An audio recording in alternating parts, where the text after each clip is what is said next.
is just the tax due. So we computed the tax due.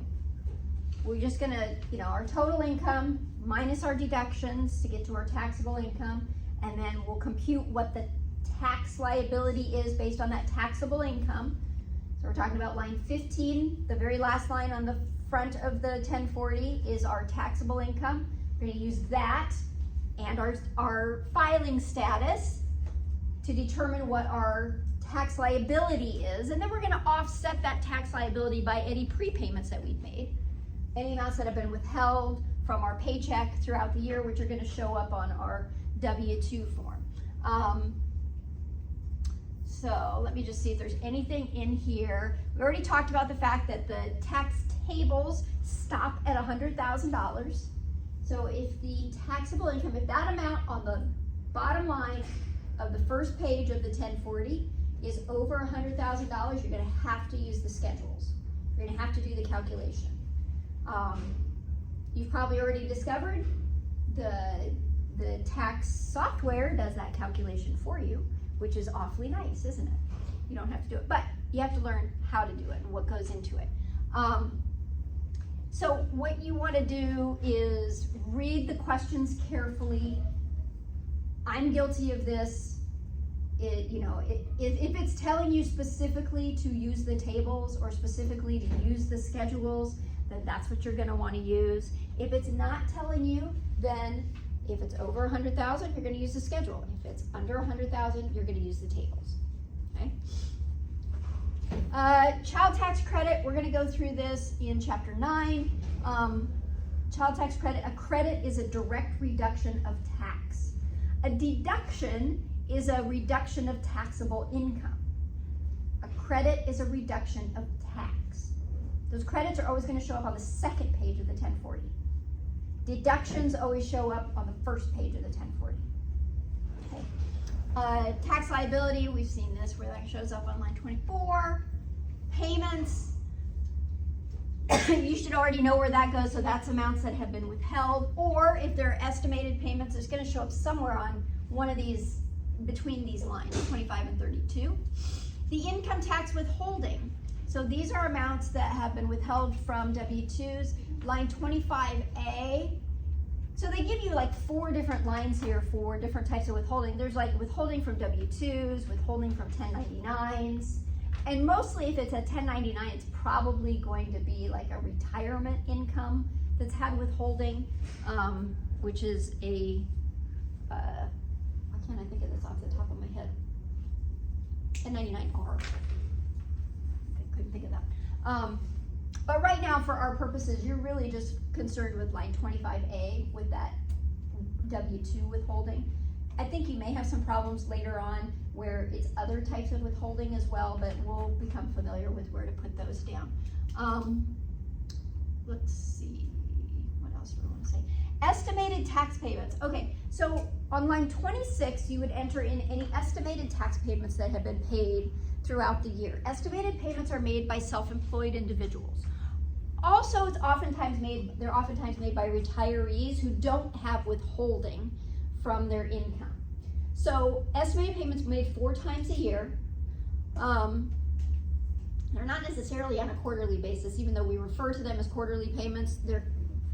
Because here's the time, so they're due April 15th, June 17th, September 16th, January 15th. So there's 2 months there, 3 months there, 4 months there, 3 months there. So it's not exactly quarterly.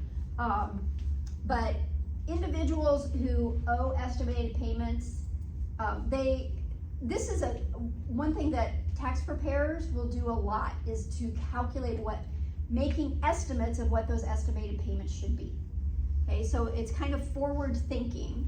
And what you want to do is you want to make sure that your estimated payments are enough to avoid any penalties. Because taxpayers can be assessed penalties if they have underpaid on their tax payments during the year. So they have to make periodic payments based on a required annual payment, which is the lesser of 90% of the tax shown on the current year's return, or 100% of the tax shown on the last year's return.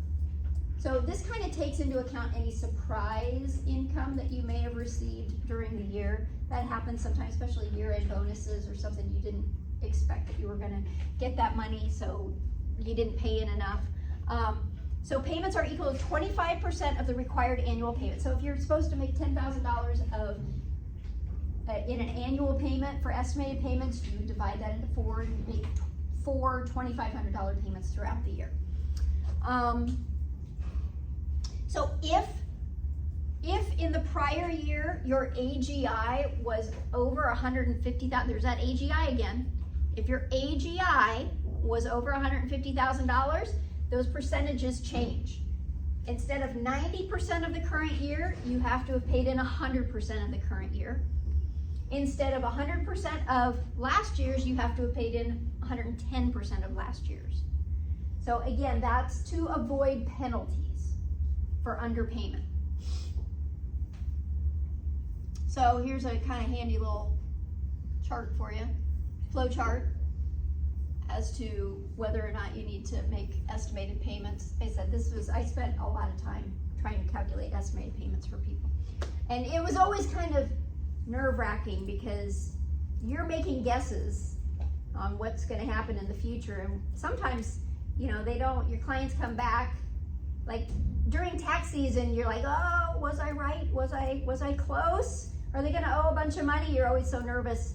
And I mean, I had clients that were completely off, but it was because they got money that they didn't then tell me about, like later in the year, like they got some big infusion of money and then they didn't tell me. It's like, well, I can't work with information I don't have. So let's see, I'm not going to go through that. You guys can read.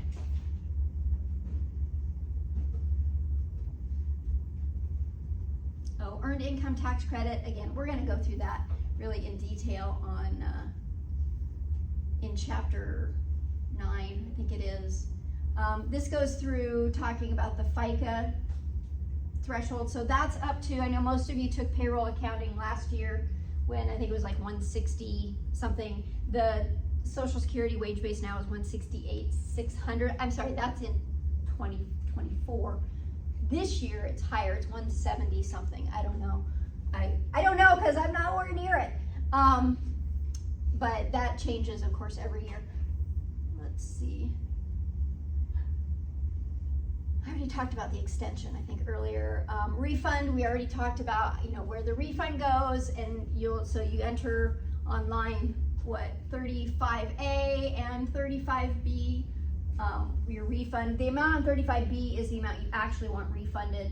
You have choices. You can have it, apply it to the next year's tax return. So if you're getting a refund and you know you're gonna owe tax next year, you can have that applied to next year's tax refund. So that's why there's 2 lines there and not just the 1 line for the refund. All right. Last part is about the penalties.